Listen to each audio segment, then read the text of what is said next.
donc le Catholic Care for Children. Nous sommes ravis de vous avoir avec nous aujourd'hui. Comme vous le savez, le Catholic Care for Children est un projet de l'Union internationale des supérieurs générales pour soutenir les instituts religieux dans le monde entier à trouver de meilleurs soins aux enfants qui en ont besoin. Le besoin des enfants d'être intégrés dans des familles. Les soins aux enfants à l'échelle internationale deviennent de plus en plus importants. Les communautés religieuses dans le monde entier sont en train d'adapter leur approche euh, en matière de soins.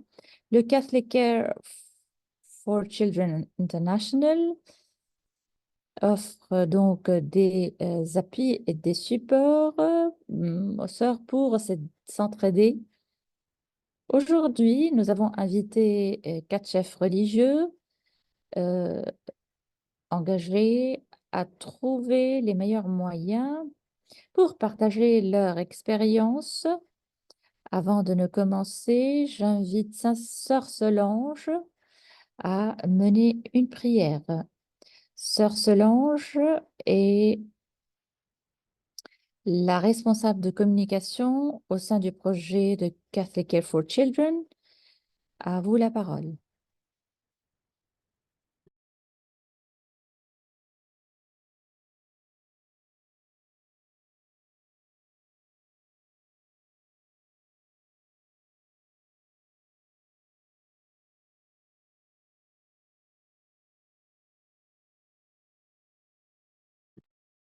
Prenons un instant en silence pour prendre conscience de l'esprit parmi nous, en nous et autour de nous, en nous invitant à entrer dans la conversation avec ouverture et authenticité.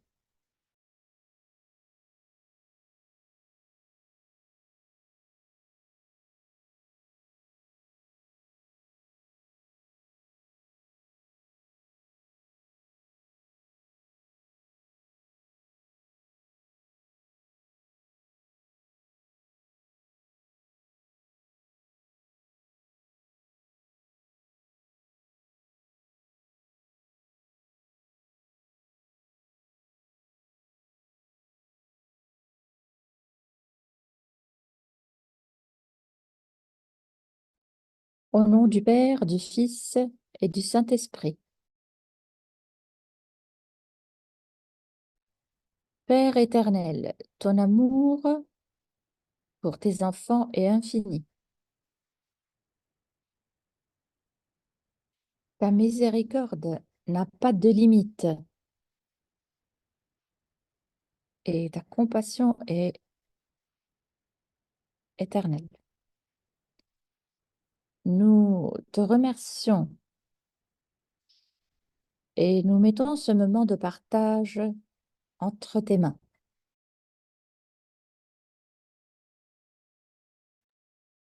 afin que tu puisses toucher nos cœurs et nous aider à comprendre avec l'aide du Saint-Esprit, qu'il puisse illuminer tous les participants de ce webinaire. Que nous puissions comprendre l'importance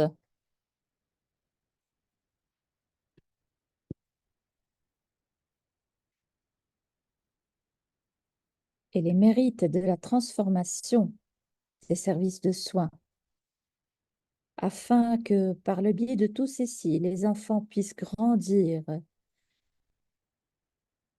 émancipés. Inspire-nous dans cette approche pour le bien des enfants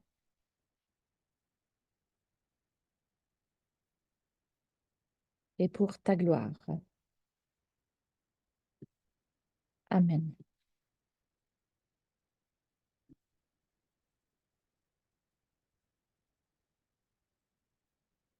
À toi la parole, sœur Nilouka.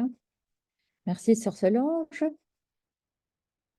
Aujourd'hui, nous avons invité 4 chefs religieux à partager leur parcours. Ils vont discuter comment ils ont trouvé les choix en matière de soins aux enfants. Nous souhaitons donc la bienvenue à nos 4 panélistes, Sœur Maria Socorro des Philippines, Sœur Azaria Arokia de l'Inde, Frère Nicolas Nouagira de l'Ouganda et Sœur Moualoula Yvonne de Zambie. Merci d'avoir accepté notre invitation à participer à ce webinaire. Nous allons commencer notre conversation aujourd'hui en écoutant chacune et chacun des panélistes parler de la façon dont leurs instituts répondent aux besoins en matière de soins aux enfants dans le contexte actuel. Ils vont partager leur approche dans ce contexte. Nous allons avoir 2 tours de discussion. Pendant ce temps, nous invitons tous les participants à à partager leurs questions dans la fenêtre du chat. Donc, au début de l'heure, nous allons inviter les panélistes à répondre aux questions pendant la demi-heure suivante avant de conclure. Veuillez noter que la conversation aujourd'hui est enregistrée.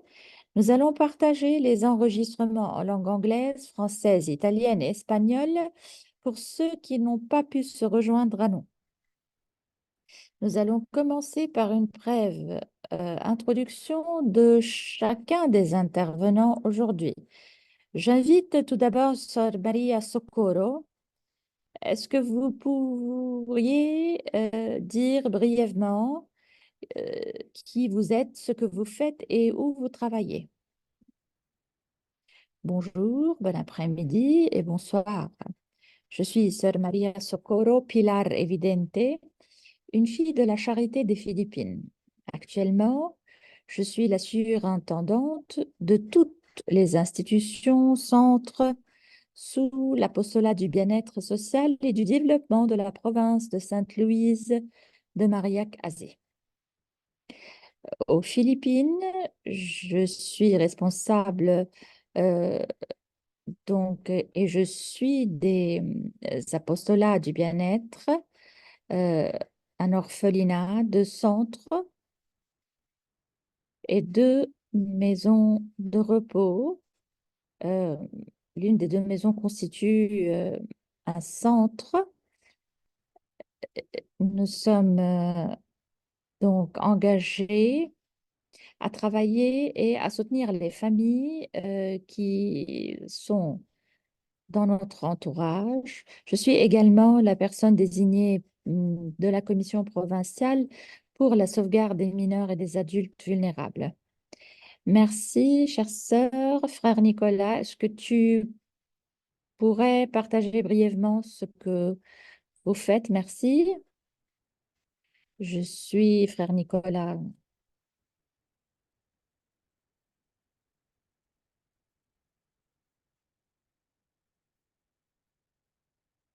En ce moment, je travaille dans un institut d'assistance pour les filles. Nous prenons soin des enfants qui ont besoin d'assistance et très bientôt, nous espérons modifier ce modèle de soins. Nous nous déplaçons vers une approche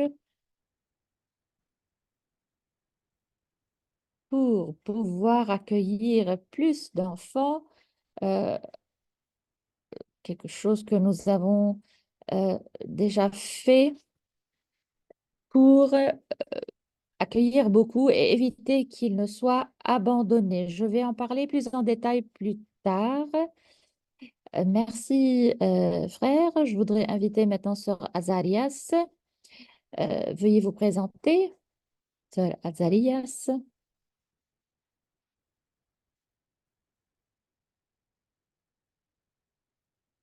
Sœur Azarias. Merci. Bonsoir à tout le monde. Je suis sœur Zarias. Je suis une sœur de Don Bosco. Je viens de l'Inde. En ce moment, je suis directrice d'un forum international des sœurs salésiennes en Inde. Il s'agit d'un groupe de coordination internationale qui mène et gère beaucoup d'initiatives au niveau local.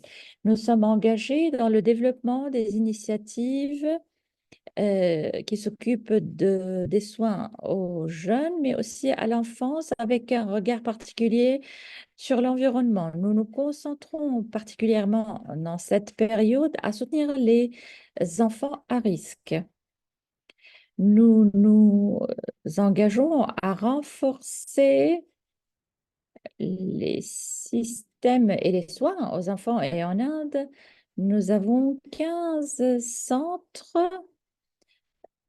et tous ces centres travaillent pour le rétablissement de ces enfants dans les familles. Merci, sœur Azaria. Sœur Yvonne, pourriez-vous vous présenter et parler de votre travail? Merci. Bonjour, bonsoir, bon après-midi. Je suis sœur Yvonne, je fais partie des Sœurs du Sacré-Cœur de Jésus et de Marie. Je suis conseillère dans le Conseil général et je travaille aussi comme directrice du développement des missions dans notre bureau. Et mon rôle est de donner appui aux projets des apostolats partout dans le monde où nous œuvrons. Merci. Et certainement dans plusieurs projets de disciplines différentes. Merci. Merci, sœur Yvonne. À ce point, écoutons davantage chacun et chacune de nos panélistes. Euh, Gianluca, nous pouvons couper les micros. Bien. Je dirais que donnons la parole à Sœur Maria Socorro. Est-ce que vous pourriez nous aider à comprendre ce qui a conduit votre congrégation, les Filles de la Charité, à valoriser le fait que le meilleur endroit pour que les enfants grandissent est au sein d'une famille plutôt que d'une institution? Comment votre congrégation a-t-elle promu cette idée et convaincu les parties prenantes à la soutenir? Sœur Maria, toi la parole.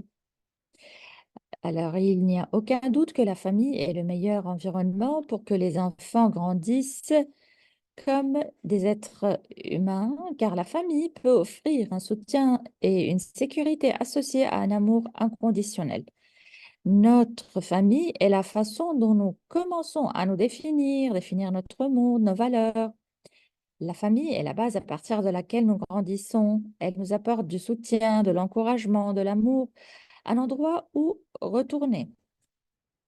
Peu importe combien d'amour nous accordons aux enfants dans nos instituts, combien nous pourvoyons à leur éducation et à leurs besoins fondamentaux, et que nous épuisons toutes les activités sociales pour les rendre heureux, nous ne pourrons jamais donner autant de soins individuels, d'attention, d'affection, de nourriture que les parents, les frères, sœurs et familles peuvent donner à chaque enfant. Nous savons tout ceci parce que la plupart d'entre nous ici ont grandi au sein d'une famille, donc nous le savons. Les gardiens dans nos foyers pour enfants vont et viennent. Ils se relaient, ne sont pas en mesure de donner des soins individuels pour chaque enfant. De plus, ils n'ont pas ce lien émotionnel avec les enfants pour deviner leurs sentiments et leurs besoins. En fait, la valeur d'avoir une famille pour chaque enfant placé dans nos instituts est étendue depuis de nombreuses années déjà par notre congrégation avec tous les efforts que nous avons déployés pour préparer les documents des enfants orphelins abandonnés et les soumettre au département de la protection sociale et du développement de notre gouvernement afin que les enfants puissent avoir des familles alternatives dès leur plus jeune âge. Nous avons déjà placé des centaines d'enfants dans des familles adoptives locales et internationales. Les témoignages sur la façon dont la vie de famille a fait d'eux des personnes prospères qui sont aujourd'hui peuvent être déchirants.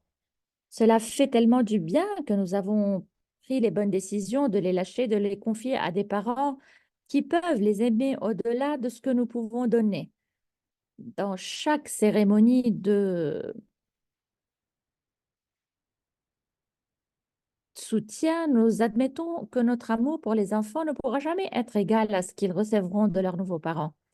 C'est toujours un moment de joie de les remettre au milieu de tant de larmes, surtout de la part de leurs soignants. Nous devrions toujours nous efforcer de les confier le plus tôt possible à des familles qui leur fourniront un environnement stimulant, stable et personnalisé où ils pourront s'épanouir et développer leur potentiel donné par Dieu. Pendant des années, nous avons également eu l'habitude de réunir les enfants avec leurs parents biologiques ou dans des familles d'accueil. Cependant, après que les administrateurs de nos instituts de soins d'enfants ont assisté aux cours en ligne de Catholic Care for Children sur vers des solutions familiales, nous avons été inspirés à travailler plus dur pour raccourcir le séjour des enfants. Nous avons découvert et apprécié la pratique du contrôle d'accès et nous avons déplacé nos ressources vers le renforcement des familles en répondant aux besoins urgents des familles afin de prévenir l'institutionnalisation comme solution à leurs problèmes. Les résultats à la fin de l'année de nos instituts de soins ont dû montrer leur succès pour amener rapidement les enfants dans les familles.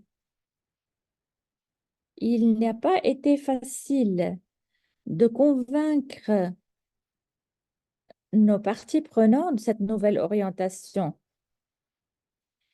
Les supérieurs ont accepté le nouveau mouvement vers des solutions familiales. Les sœurs de toute la province ont accepté lentement les avantages. Pour les enfants et les familles, le dialogue s'est intensifié. Nous avons organisé des séminaires à l'intention de nos employés et sont de plus en plus encouragés à vraiment travailler à minimiser la durée du séjour des enfants. Nous avons informé nos partenaires et parrains de la présence des enfants et nous les avons encouragés à poursuivre leur soutien même si les enfants n'étaient plus pris en charge. Nos collaborateurs ont été aussi invités à offrir leur soutien. J'organise des réunions de suivi et j'obtiens aussi des rapports sur le progrès de chaque institution en donnant des conseils lorsque le cas était difficile à placer. Jusqu'à présent, l'un des programmes les plus importants qui a pu soutenir 40 ans en les replaçant dans des familles a reçu une reconnaissance et un succès énorme. Merci, merci, Sœur Maria Socorro. Je dirais maintenant de donner la parole au frère Nicolas. Frère Nicolas, je suis au courant de la transition de votre institut de Samugaga Boys Home en Ouganda. Pourriez-vous nous dire dans quelle mesure le Saint Mugagas Boys Home a pris dans le processus de transition? Est-ce que ceci était facile? Quels ont été les plus grands défis auxquels vous avez été confrontés lors de la réintégration des enfants dans leurs familles et les communautés? À toi la parole, frère Nicolas. Merci beaucoup. Merci, sœur Mary. Merci de cette question, excellente question.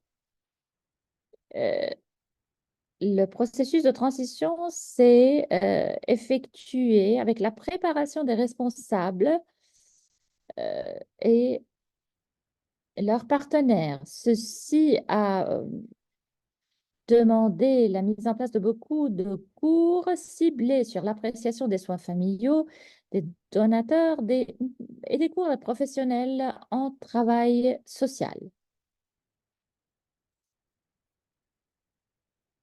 Comme nous l'avons déjà dit, nous allons parler des phases que nous avons dû suivre pour la transition de nos enfants. Est-ce que vous arrivez à m'entendre? Oui, oui.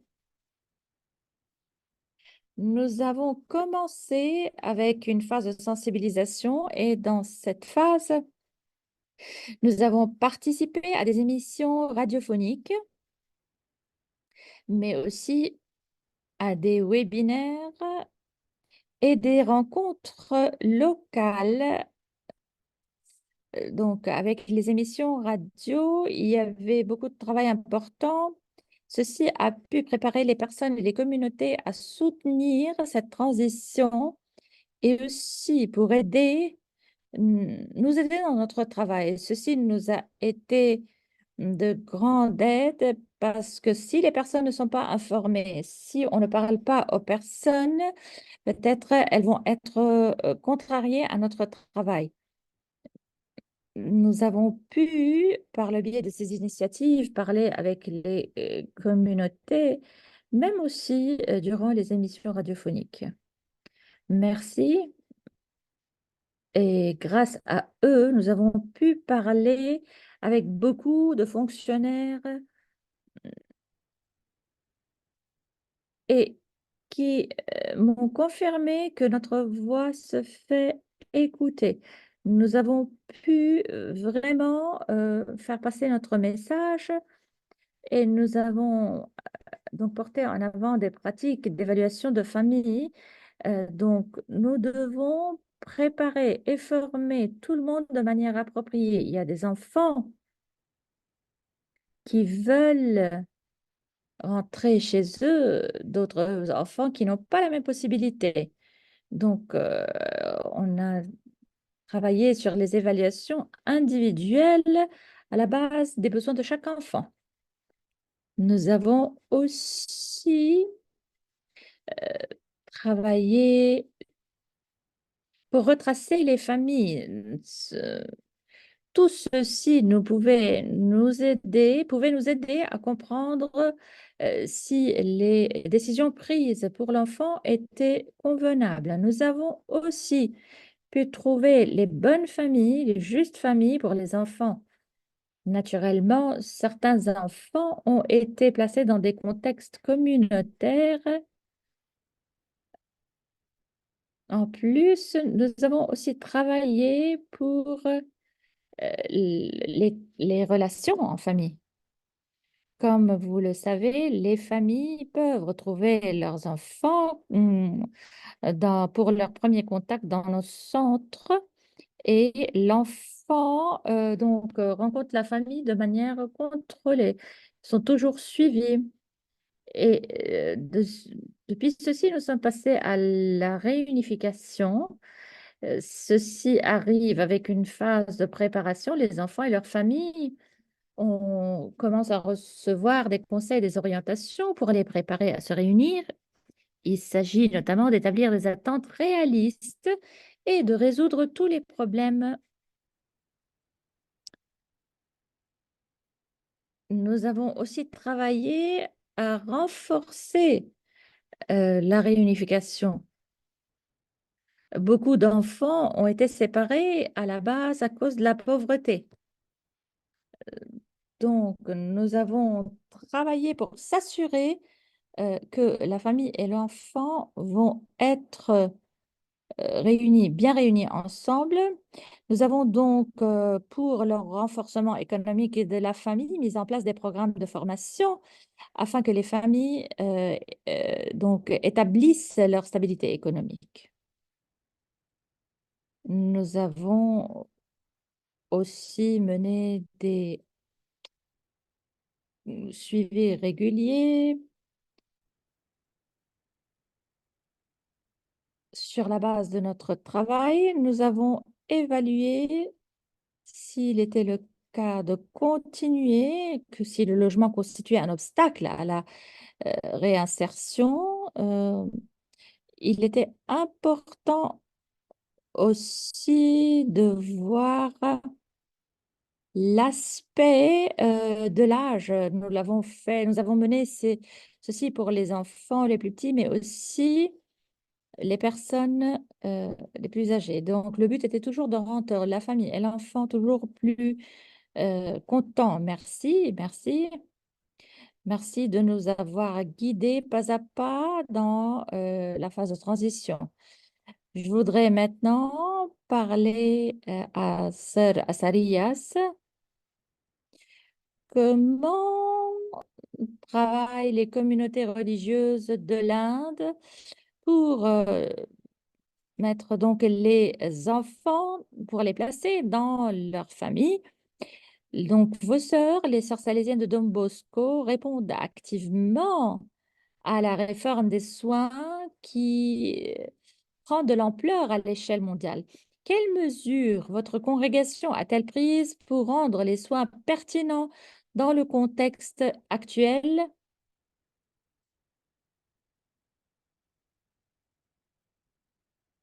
Vous avez le micro coupé.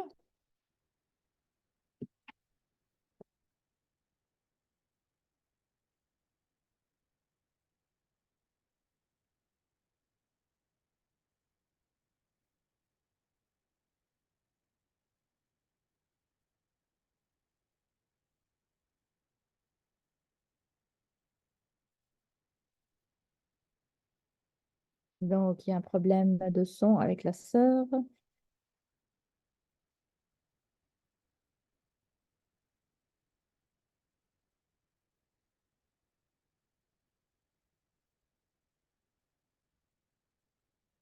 Bien, merci, chère sœur. Merci pour cette question assez complexe. Je crois que cette question doit avoir la réponse à partir des raisons fondamentales qui poussent les enfants à atterrir dans des instituts de protection de l'enfance ou de soins de l'enfance en Inde. Les causes pour lesquelles les enfants atterrissent dans des institutions de protection sont les suivantes: la pauvreté, le manque de besoins fondamentaux, parents, soignants au chômage, revenus et conditions de travail instables, incapacité à soutenir l'éducation des enfants et d'autres besoins fondamentaux. La perte des parents, des enfants qui ont perdu leurs deux parents, des mauvaises relations familiales et parents célibataires, famille brisée, dépendance de l'alcool et les conditions aussi de la santé des parents.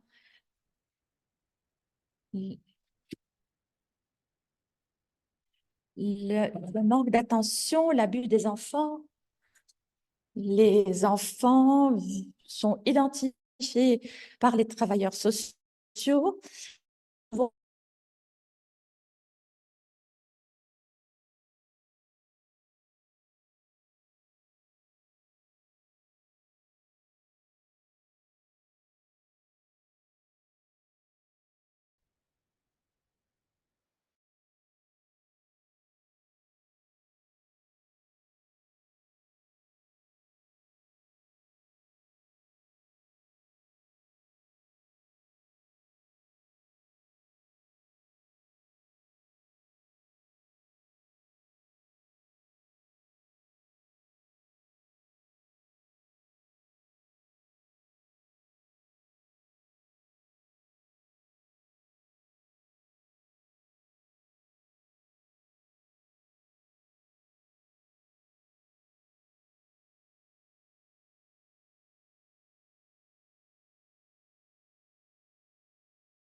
Bien, sœur Azarias, désolée pour la coupure de la connexion.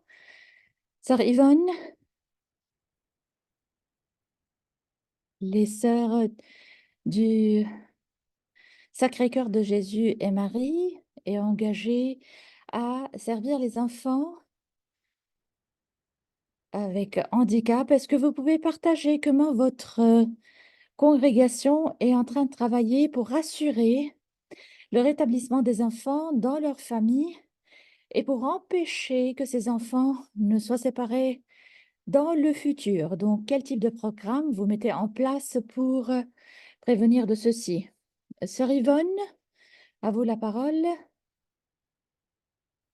Oui, je voudrais parler des enfants avec handicap. Donc, en tant que sœur du Sacré-Cœur de Jésus et de Marie, nous sommes très impliqués dans le travail avec les enfants et les personnes handicapées à travers le monde dans la plupart de nos apostolats.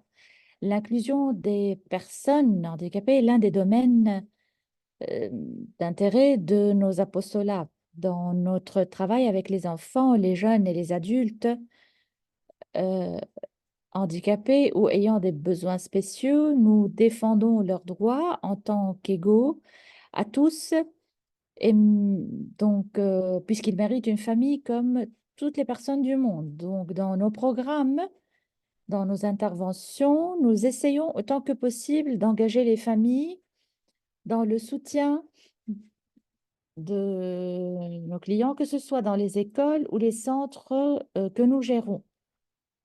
De plus, dès le début de nos interventions, nous travaillons en collaboration avec le gouvernement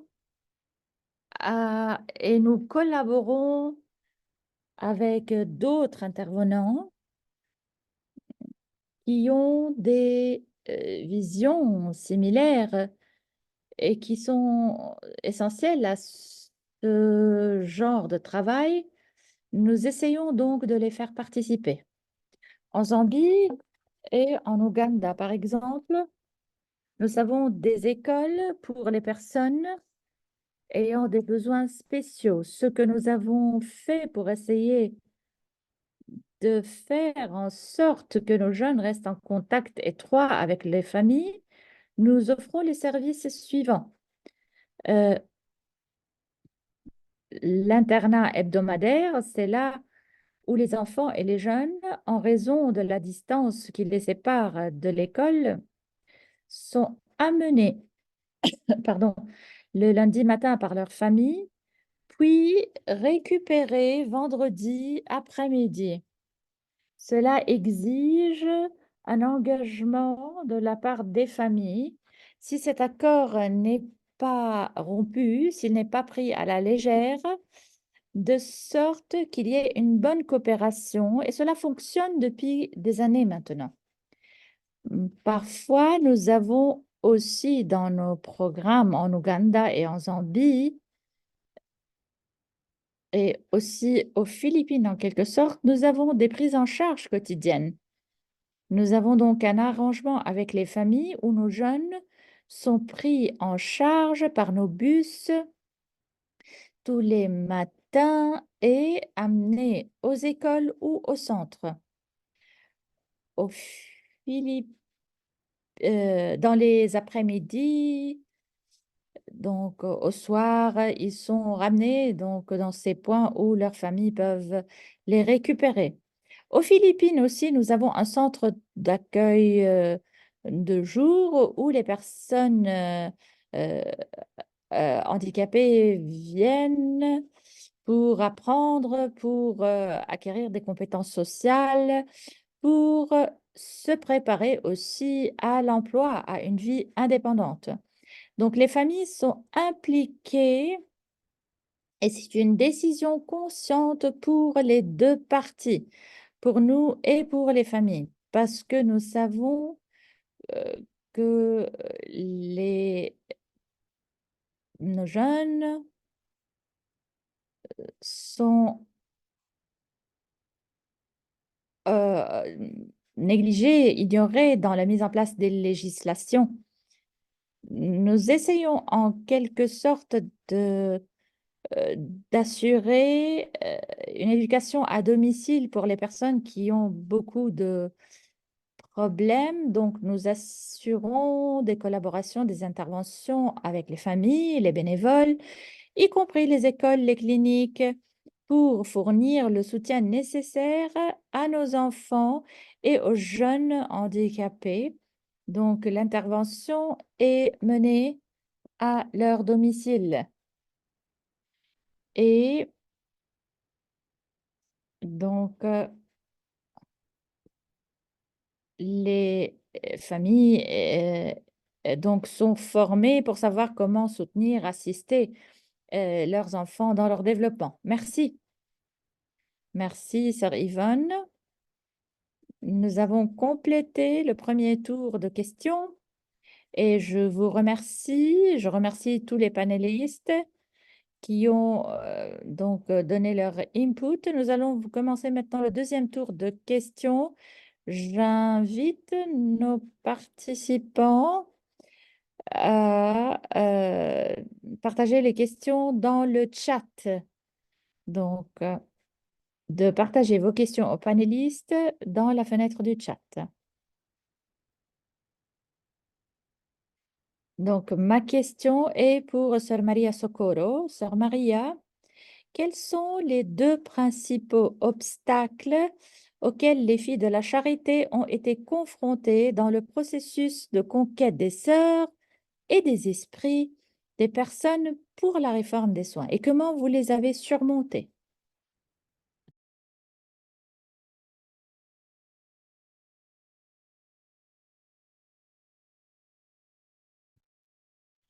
Tout d'abord, le défi le plus important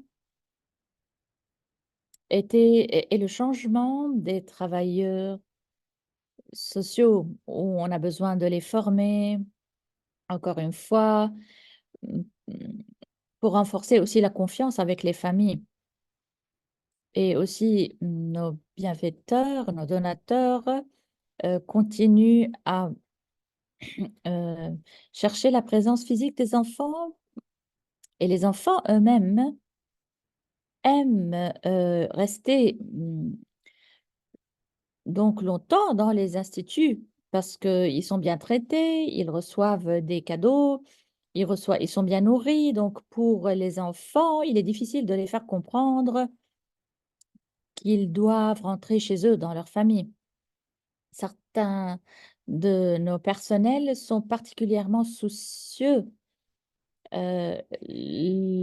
lorsque nous n'allons pas avoir des enfants, mais nous les assurons toujours qu'il y aura toujours d'autres formes.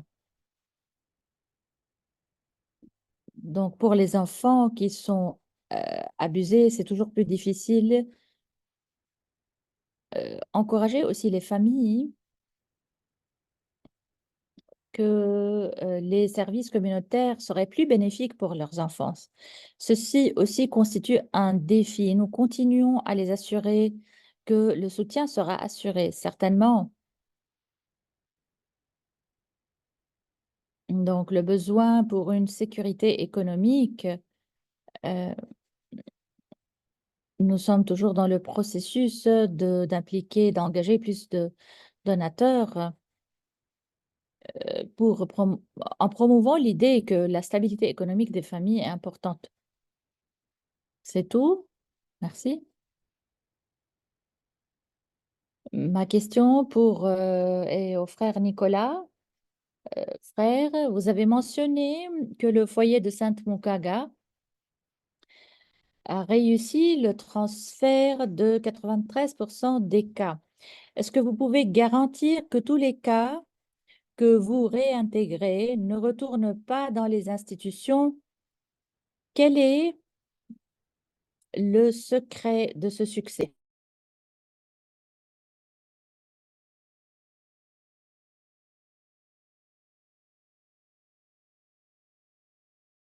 Merci beaucoup pour cette question. Bien qu'il soit difficile de garantir que tous les cas réintégrés ne retournent pas dans les établissements, Le foyer de Sainte-Mongaga a mis en place des systèmes de soutien complets pour minimiser ce risque.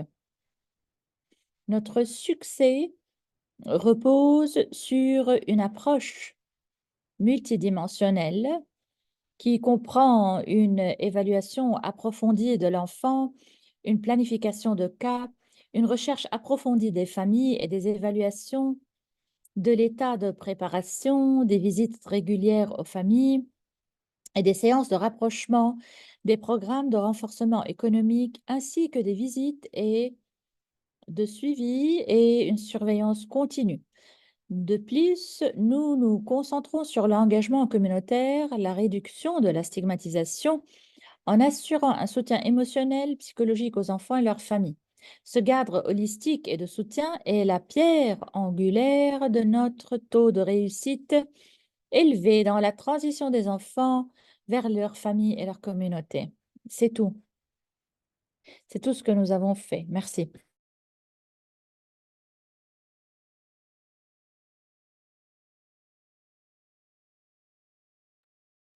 Merci, frère Nicolas, sœur Yvonne.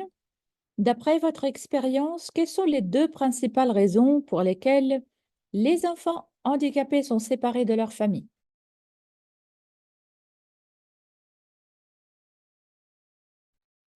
Il existe de nombreuses raisons qui contribuent à la séparation des personnes de leur famille. Il y a plusieurs donc facteurs qui contribuent à ceci. Je vais partager deux qui découlent de mon expérience de travail et d'interaction avec les enfants et les jeunes handicapés et leurs familles. Il s'agit notamment de la pauvreté, de la connaissance, des connaissances et des compétences. Donc, certains handicaps sont trop graves ou trop importants pour comprendre comment prendre soin de la personne handicapée. Et les soignants, les personnes qui aident sont débordées et ne comprennent pas comment soutenir l'enfant ou le jeune adulte handicapé. L'infrastructure de nos pays, la plupart des pays en développement, ne qui ont un rôle majeur à jouer, ne prennent pas en charge les différents handicaps, surtout chez eux à la maison. Deuxième facteur, la stigmatisation de la part des membres de famille et de la communauté élargie dans son ensemble. Parfois même des membres de famille proches, le sentiment de honte, de malédiction, de sorcellerie, de lourds fardeaux à porter pour la famille et la pauvreté dans la gestion des dépenses liées aux soins de l'enfant, du jeune adulte handicapé, peuvent contribuer à ce que les personnes handicapées soient séparées de leur famille. Donc, voici quelques facteurs, sinon il y en a plusieurs qui contribuent à cette séparation.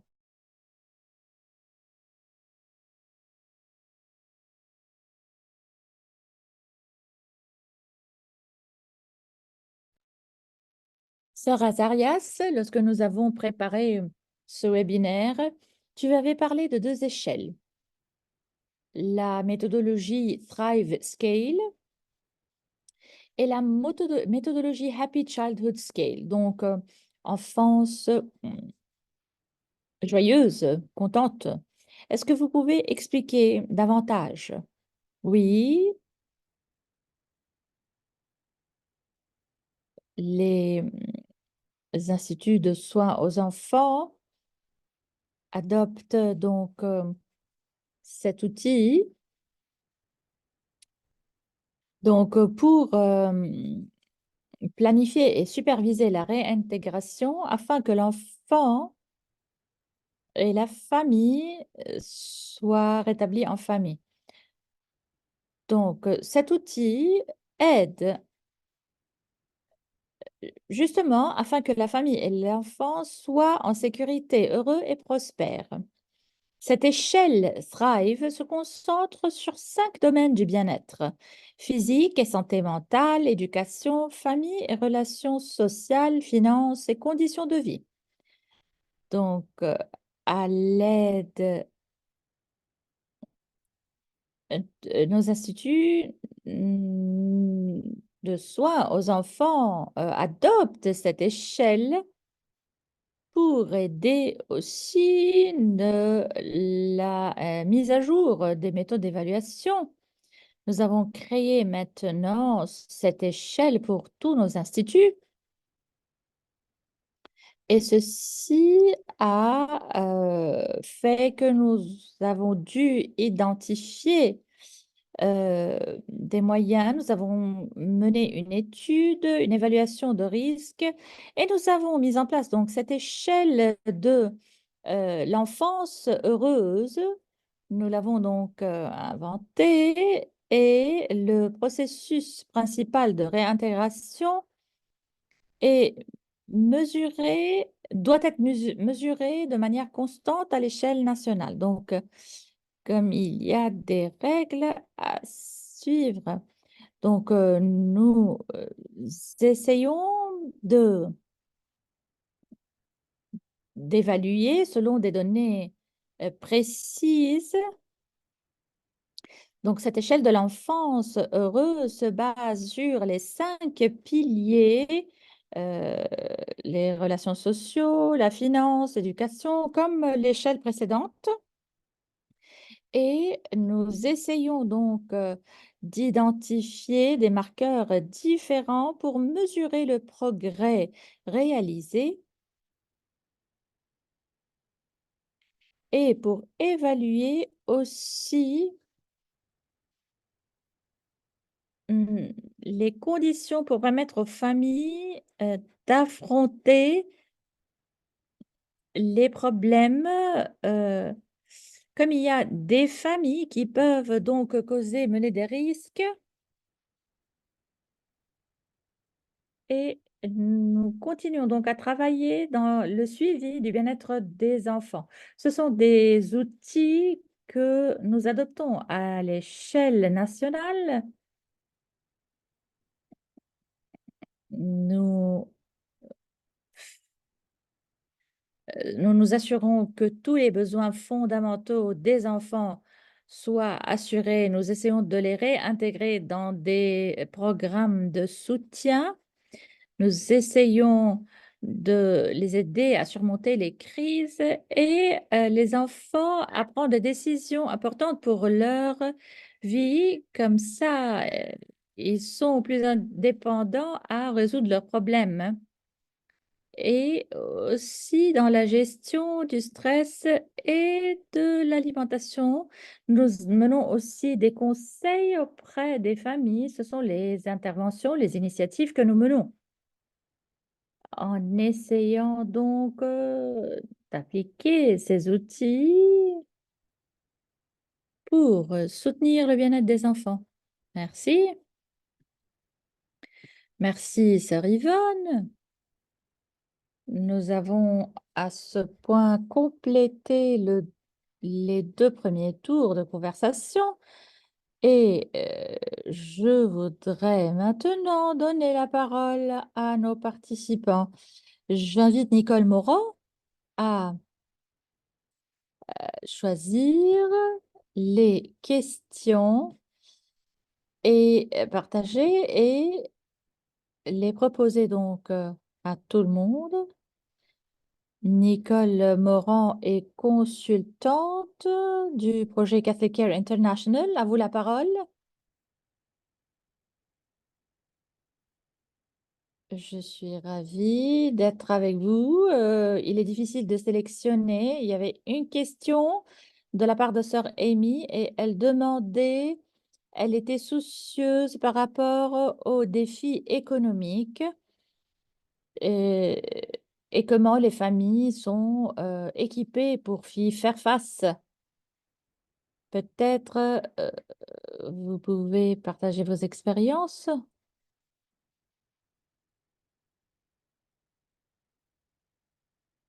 Donc, la question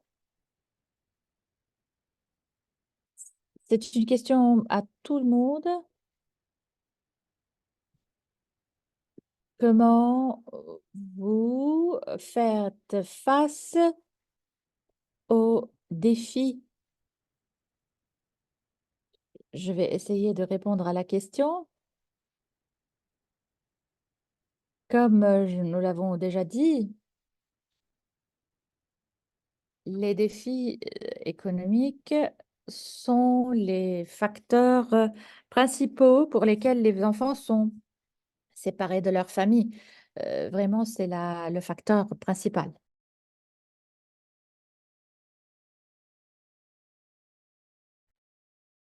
Même si ce n'est pas l'unique facteur. Nous essayons de partager avec les familles leurs soucis et nous leur demandons pourquoi ils se sont séparés des enfants.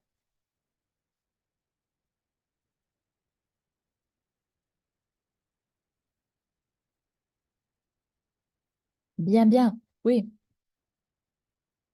Alors, une fois nous arrivions à comprendre les raisons pour lesquelles l'enfant a été séparé de sa famille, nous essayons de prendre soin tout d'abord de mener une première évaluation pour comprendre quelles sont les compétences de ces familles, les capacités et leurs ressources. Et à partir de ceci, nous évaluons la famille pour comprendre quels sont les outils les plus appropriés.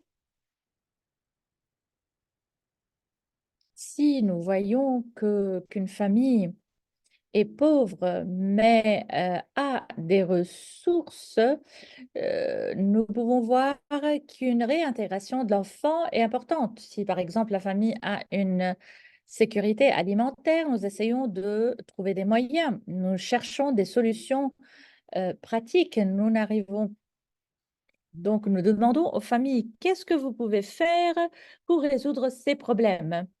Et à la base de ce que la famille partage avec nous, nous leur demandons combien sont-ils aussi prêts à coopérer et à reprendre leur propre fille.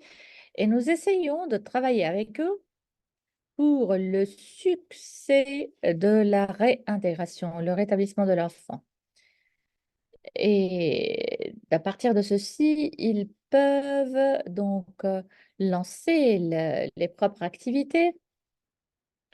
Par exemple, il y a des cas où les enfants ont été réintégrés. Pardon. Donc, parfois, on nous a dit qu'il n'y avait pas assez d'aliments. Donc, on avait demandé aux familles, qu'est-ce que nous pouvons faire? Et les familles avaient répondu en disant que la gestion,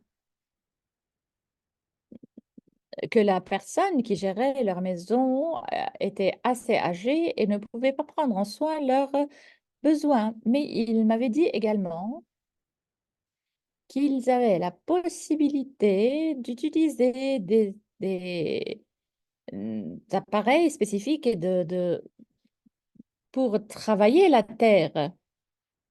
Donc, mm, nous avons donc assuré un soutien pour la machinerie. J'ai été là pour 6 mois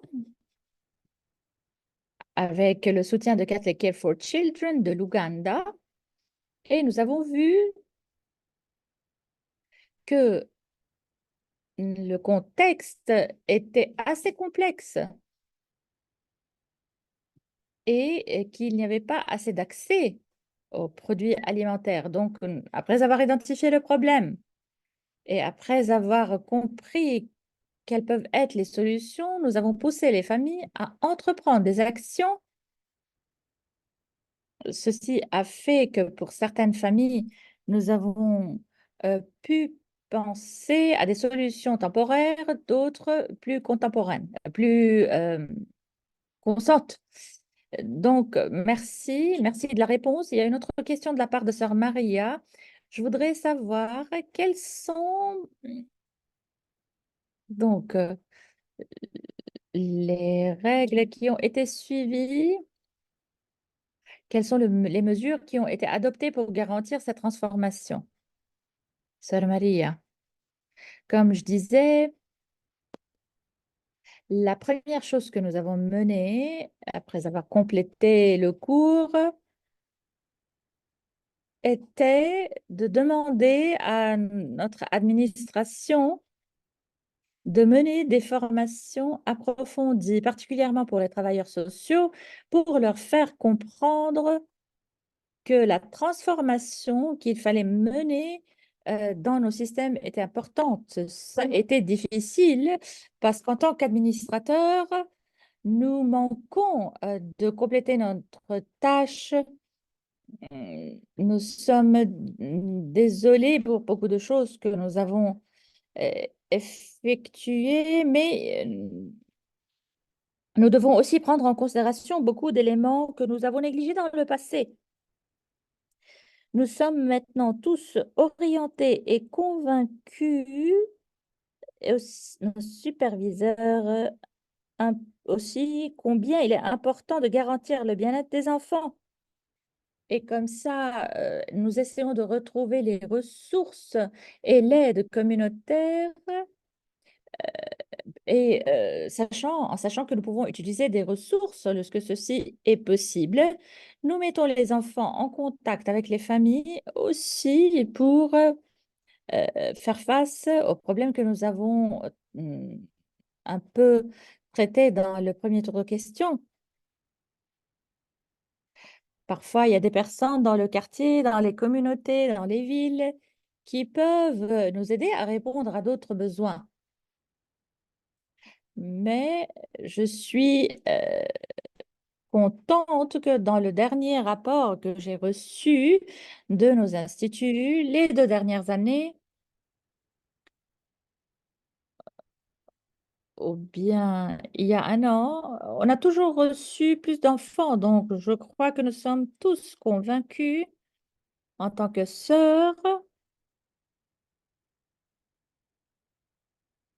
combien il est important de parler des avantages, de ces avantages pour les familles et dans toutes nos provinces. Nous essayons de chercher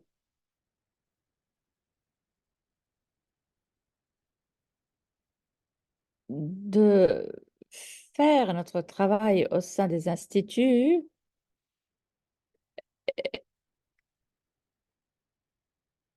donc et de travailler avec les familles et nous essayons toujours de leur demander de quel genre d'aide ces familles auront besoin.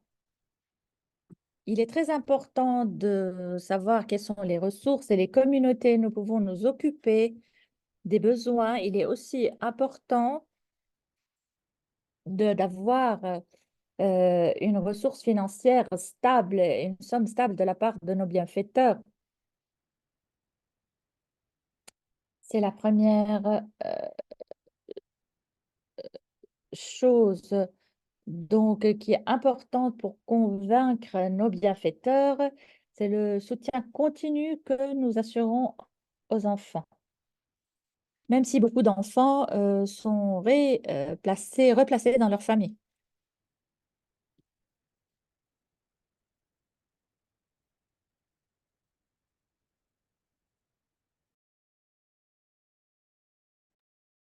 Pas de micro.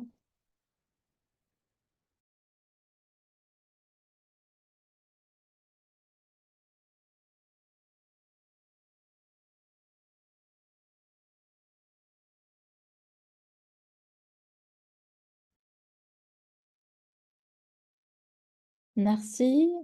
Nous avons d'autres questions pour Sœur Yvonne. Quel genre d'intervention vous menez dans vos programmes? Euh, Est-ce que vos activités, vos initiatives sont seulement ciblées dans les centres et également les initiatives auprès des enfants handicapés peuvent coûter, donc comment vous arrivez à couvrir les coûts, donc une question sur les activités en dehors des centres et une deuxième sur Les coûts des soins.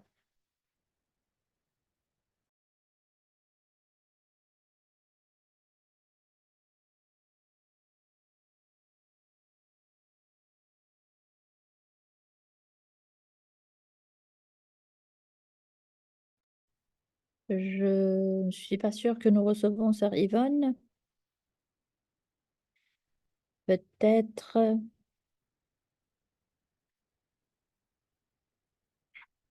Sœur Yvonne, est-ce que vous êtes avec nous?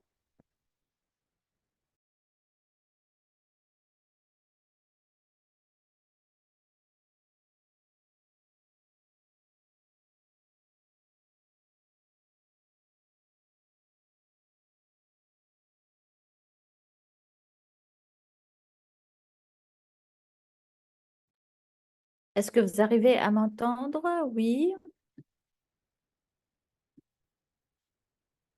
Donc, par rapport à la question, quel genre d'in- d'intervention pour établir les contacts avec les familles? Dans les instituts, nous travaillons avec les jeunes, les enfants qui ont des handicaps graves, donc difficiles à insérer dans les contextes scolaires ordinaires, donc ont besoin d'une éducation particulière. Donc, lorsque les sœurs entrent en contact avec les familles, on essaie de garantir des activités de physiothérapie, on essaie de leur enseigner des activités de base. Nous avons également des soutiens aux familles et aussi aux accompagnateurs qui sont formés dans les communautés pour, pour pouvoir aussi mener des mouvements physiothérapiques auprès de ces personnes handicapées. Et aussi leur assurer des soutiens, leur donner les euh, premières, une première éducation sur comment interagir pour euh, essayer de les faire intégrer dans des écoles spécialisées. Nos initiatives aussi peuvent aussi être menées au niveau de famille, même au niveau communautaire, si la communauté désire participer dans l'aide. On peut aussi participer à des programmes sur la santé. Donc, tout ceci, nous essayons de le développer. Je dirais que tout se... Donc, nous travaillons beaucoup pour aider les parents au lieu des personnes externes. Alors, nous avons fait l'expérience que les volontaires, même s'ils sont formés après des années, ils peuvent avoir de la fatigue, bien que si nous travaillons pour former les membres de famille, il y a toujours quelqu'un au sein de la maison qui est capable d'aider l'enfant handicapé. Et par rapport à l'éducation, oui, ceci peut être économique, peut être très coûteux. Et sans les forces, sans les ressources, certainement, c'est difficile. Ce que nous essayons de faire est de demander aux parents qu'est-ce qu'ils peuvent se permettre, quel genre de contribution peuvent-ils se permettre. Donc, au lieu de penser aux coûts euh, pour les enfants, donc combien coûterait placer un enfant dans un collège, euh, plutôt, les coûts sont mis sur le transport. Je ne sais pas si, s'il y a d'autres questions. Merci, sœur Yvonne. Nous avons deux autres questions pour sœur Azalias.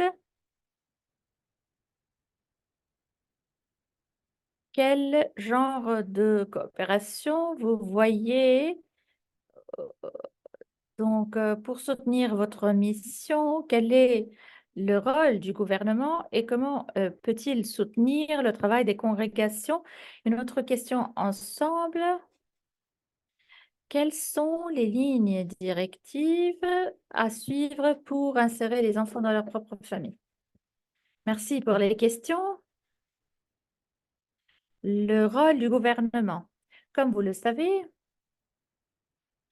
L'Inde est membre des Nations Unies et en tant que tel, chaque enfant né dans ce pays fait partie de l'État et l'État a des programmes et des pactes à suivre pour prendre soin des enfants. Donc, chaque gouvernement, chaque région, chaque parti a ses propres mesures pour le bien-être des enfants et la tutelle des enfants. Donc, autre en plus de l'intégration, on est appelé à mettre en place des initiatives pour garantir le bien-être des enfants. Donc, les instituts sont principalement gérés. Donc, lorsque nous travaillons sur la réintégration des enfants, ce travail est effectué en collaboration avec le département du bien-être des mineurs. En, donc, dans la présence de programmes que nous menons, beaucoup de programmes gouvernementaux permettent de survivre et aussi des mesures de garantie pour la justice et la tutelle des mineurs. Et garantir aussi qu'il y a les mesures pour les protéger au niveau économique, qu'il soit, qu'il s'agit d'une évaluation de la famille impliquée. En tant que travailleurs sociaux, nous essayons de trouver les moyens pour aider au mieux nos familles, puisque l'Inde est membre de l'ONU. Comme je disais, nous avons le devoir de garantir la tutelle des mineurs. Nous avons essayé de garantir l'implication du gouvernement dans les législations de la protection des mineurs.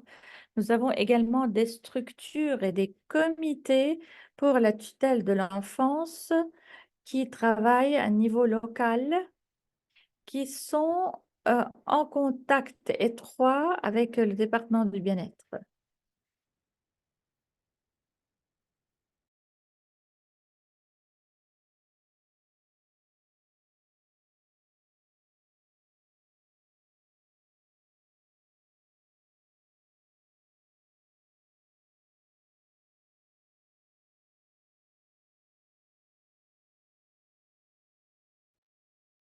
Nous allons passer à la question suivante.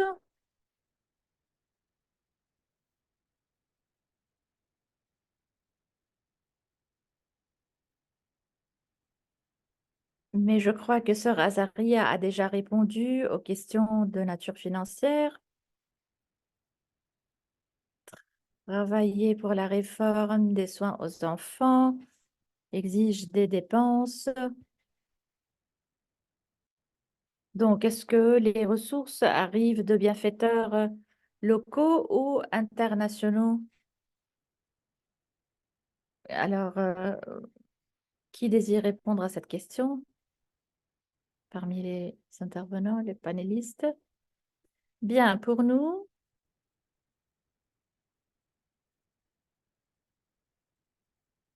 il y a deux facteurs importants. Il y a les personnes au niveau local, mais aussi les familles qui contribuent pour le transport, par exemple. Mais nous recevons aussi des financements de la part de bienfaiteurs internationaux qui nous aident beaucoup. Merci, sœur Yvonne. Sœur Maria. Dans notre cas, nous avons des organisations locales, des ONG,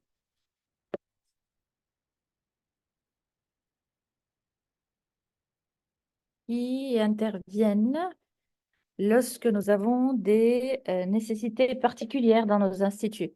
En ce moment, nous recevons des financements même si ce système n'est pas soutenable, il nous aide. Nous essayons toujours de retrouver d'autres collaborateurs.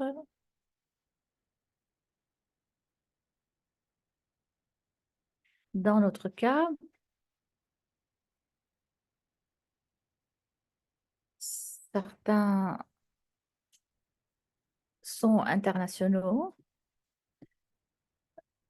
d'autres arrivent vraiment à la dernière minute. Nous essayons d'expliquer la typologie de notre travail, celle de réintégrer les enfants dans nos familles, parce qu'il y a certains qui ne sont pas d'accord avec notre mission et qui ont fini à s'éloigner. Donc, la communauté locale nous assure le soutien pour notre idée, notre projet. Par exemple, dans notre ville, nous recevons beaucoup de soutien local. Par exemple, lorsqu'un enfant se trouve dans la phase de transition, souvent, l'enfant reçoit un financement qui va soutenir les dépenses au niveau international. Nous avons également des bienfaiteurs et, mm, et le besoin d'assurer cette transition et aussi convaincre les bienfaiteurs de l'importance de ce projet, de la nature de ce projet.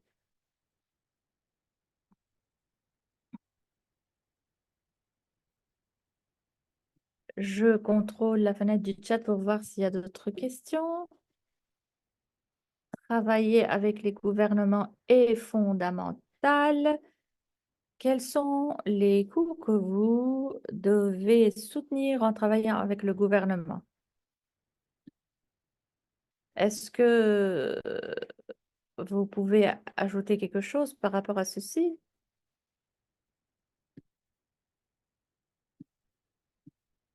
Généralement, les gouvernements sont contents de collaborer avec nous. Ils voient que nous avons de bonnes pratiques à partager. Nous sommes aussi rapides dans l'intégration des enfants dans leur famille, dans la collaboration avec les bureaux. La rapidité du rétablissement des enfants dans les familles. Donc, selon nos standards, nous essayons d'améliorer, même dans l'accréditation auprès du gouvernement. Nous essayons d'être rapides à porter l'enfant dans rétablir, le réinsérer dans la famille. Et c'est ce que le gouvernement désire que nous continuions à faire. Merci. Je donne la parole à Sœur Azarias. Je vois qu'elle est connectée de nouveau. Si Sœur Azarias désire conclure, avant de ne passer la parole à Sœur Nilouka. Oui, merci.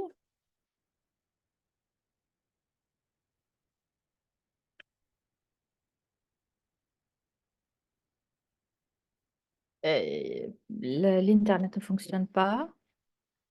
Elle se connecte et se déconnecte. Donc, Sœur Nilouka, est-ce que nous choisissons une autre question?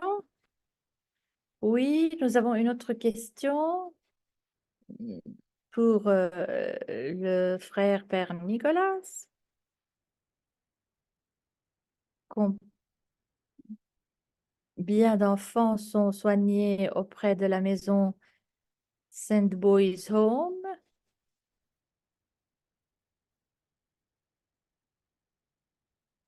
Et comment donc vous gérez les cas des enfants qui reviennent chez vous? Merci. En réalité, nous n'avons pas eu l'expérience des enfants qui sont revenus chez nous.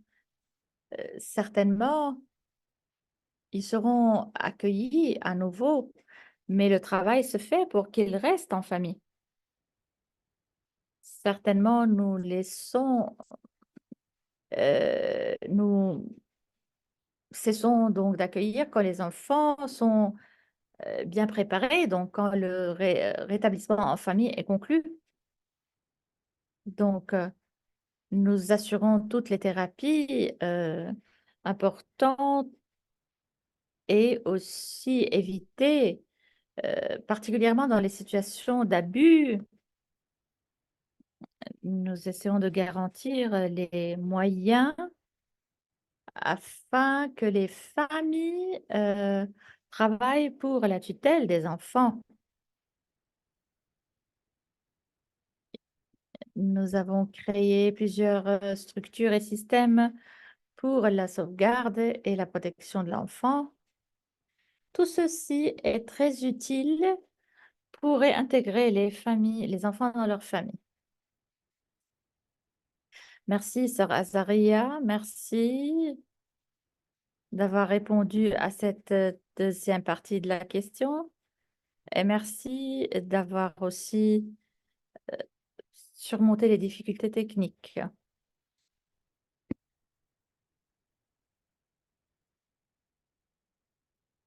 Donc, euh, je redonne la parole au frère Nicolas, s'il a besoin d'ajouter quelque chose. Pour nous, dans tous les, dans n'importe quel cas où l'enfant a besoin de revenir chez nous, nous essayons d'adopter tous les moyens pour garantir sa sécurité.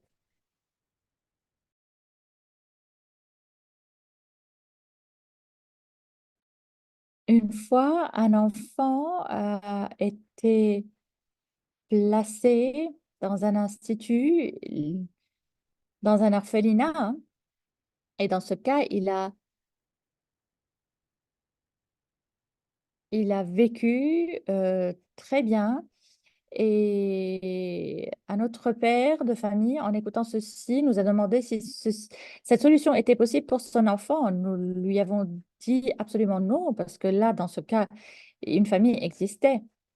Donc, si le problème est la pauvreté, nous essayons avec le père d'affronter le problème, d'assurer des bénéfices, de donner un genre de soutien pour avoir une idée différente,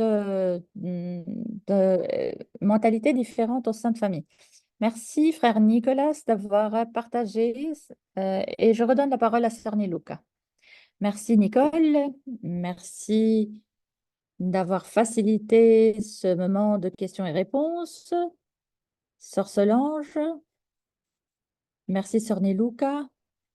Nous voulons seulement dire à tous les participants que nous avons disponible un sondage.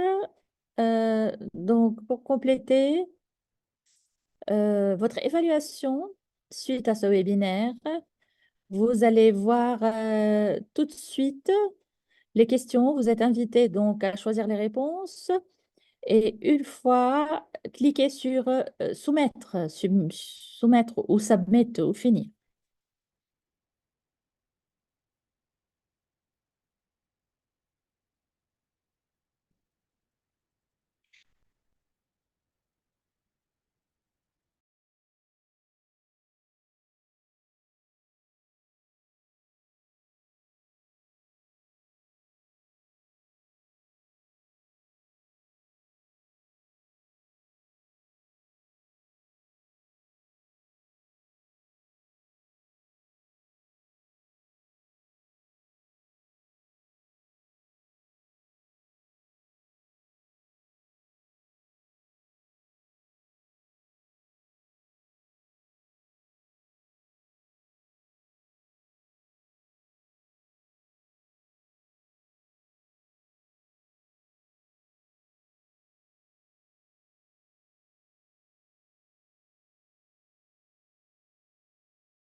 Nous sommes arrivés à la fin, la conclusion de notre webinaire aujourd'hui.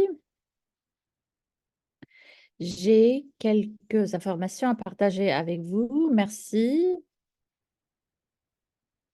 à sœur Maria Sokuro, sœur Azaria, sœur Yvonne et frère Nicolas. Merci de votre disponibilité, de faire partie de ce webinaire. Merci de votre partage, le partage de vos expériences, vos intuitions, vos contributions ont bien enrichi notre webinaire. Nous apprécions votre temps et vos efforts. Le Catholic Care for Children poursuivra avec 2 autres webinaires prévus sous le même thème à l'automne. Nous sommes conscients que de nombreuses congrégations défendent la réforme des soins à l'échelle internationale. Nous invitons ces congrégations à rejoindre nos webinaires en tant que panélistes ou en tant qu'intervenants pour partager vos expériences et vos idées avec les autres qui veulent apprendre de vous. Si vous êtes invité à partager vos leçons, vos apprentissages, vos expériences avec un groupe plus large de religieux, veuillez nous écrire à ccc @wisg, donc uisg.org. Voici sur l'écran les adresses ou bien communication.cci@wisg.org. Comme vous le savez, le CCI s'engage à soutenir les communautés dans la recherche des meilleures options de soins aux enfants. À cette fin, le Catholic Care for Children propose des cours en ligne gratuits pour ceux qui souhaitent apporter des changements dans le secteur des soins. Nous offrons actuellement 2 cours de base vers des solutions familiales et la collecte de fonds pour le changement. Vers des solutions familiales est conçu pour vous aider à comprendre pourquoi nous devons changer la façon dont nous fournissons des soins, à quoi ressemble ce changement et quels sont les processus et les ressources nécessaires pour le diriger. À ce jour, 7 groupes de participants religieux et laïcs de différents pays ont suivi le cours. À partir de cette année, nous proposons ce cours en 2 langues, l'espagnol et l'anglais. La, la cohorte de Moving Towards Family Solution débutera le 28 août. Si vous êtes intéressé